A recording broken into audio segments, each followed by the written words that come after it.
Good evening, YouTube, and welcome to another installment of my Axis and Allies series. Today we're going to talk about making one. Just a couple things you need to consider. First, you need to consider what you're going to do it on, the size of your territory, what style you want it in, which one of the styles you kind of want to do, how you want to divide up the territories, what you want to name them, all of that. So first, let's decide what you want to build this on. So of course, you probably want to draw on larger paper. That means you can draw it all as one piece, and then you can cut it up and fold it, and it'll all fit together perfectly. The one drawback is that if I'm not holding it down, it starts to roll.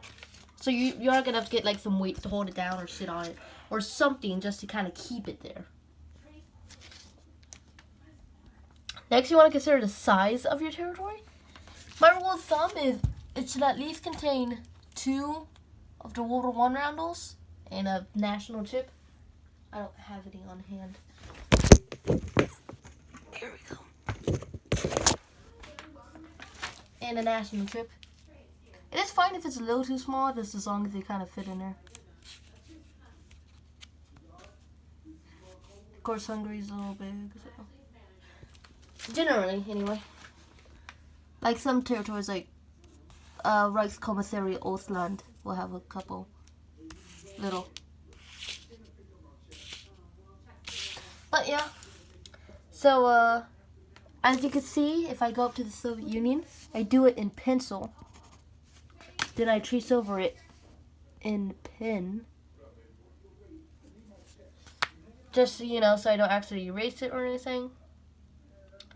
So, also you need to consider what style you're going to copy. Like, I'm doing a merger of the World War II and World War I styles.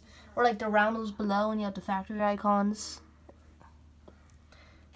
But I'm also having World War I style and neutral powers have their IPC roundels.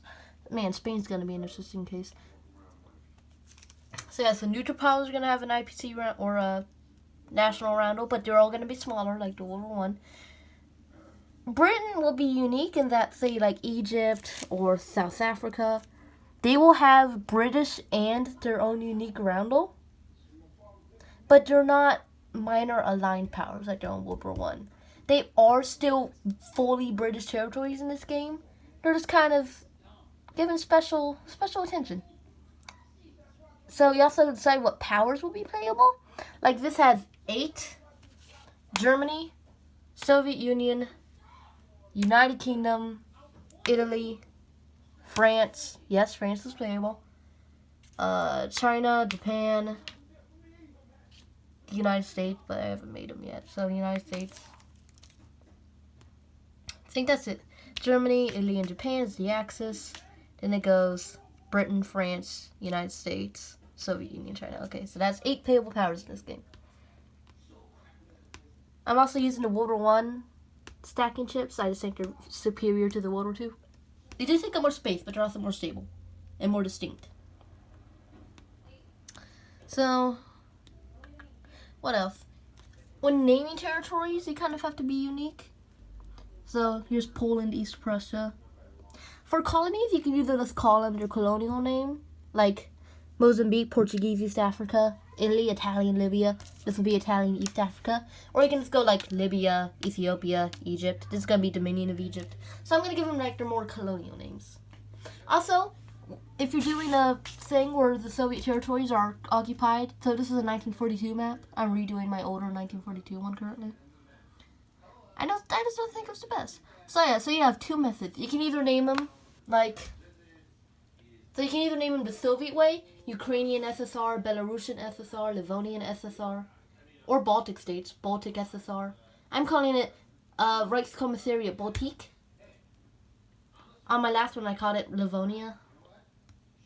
I like that name, Livonia.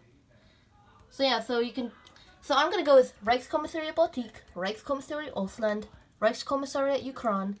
This is either gonna be West Russian occupation zone or Reichskommissariat Moscow. Or you can go West Russia, Belarusian SSR, Ukrainian SSR, Baltic State SSR. So yeah, Eastern Front. I'm still gonna call this Illyria because yeah, it does have the Free State Croatia, but also Serbia, Montenegro.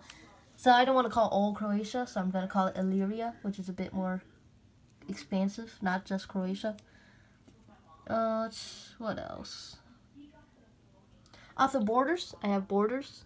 It generally just makes your map look nicer. Unless you are bad at making borders like I am. But hopefully when I color it, it will mostly hide it. So that's the basics. When you color it, I recommend like taping, like either using another big piece of paper or taping together like 11 8x1s, cutting a hole in it, and then you can color through it without like smudging your hand or anything. It'd be especially useful if you plan on like coloring Germany like that, because when you put your hand on that, it just smudges in. So yeah, so if you plan on coloring like that for Germany, I highly recommend doing that method. I think that's in general everything.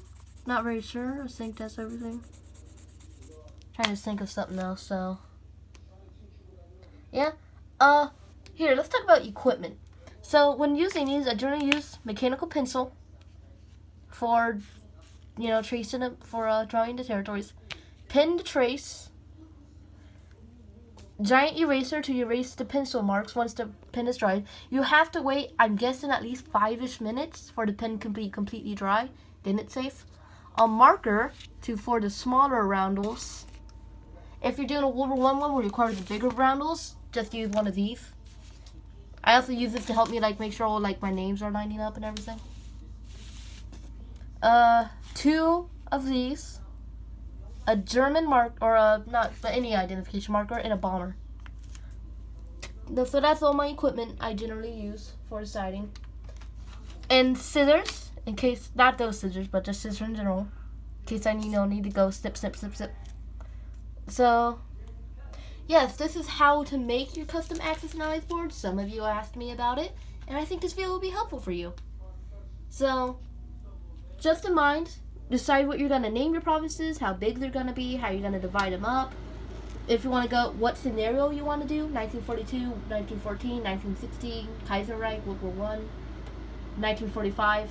That'd be a tough one, but I guess you probably have to deal more specific Europe after that for Germany to have a chance, but yeah.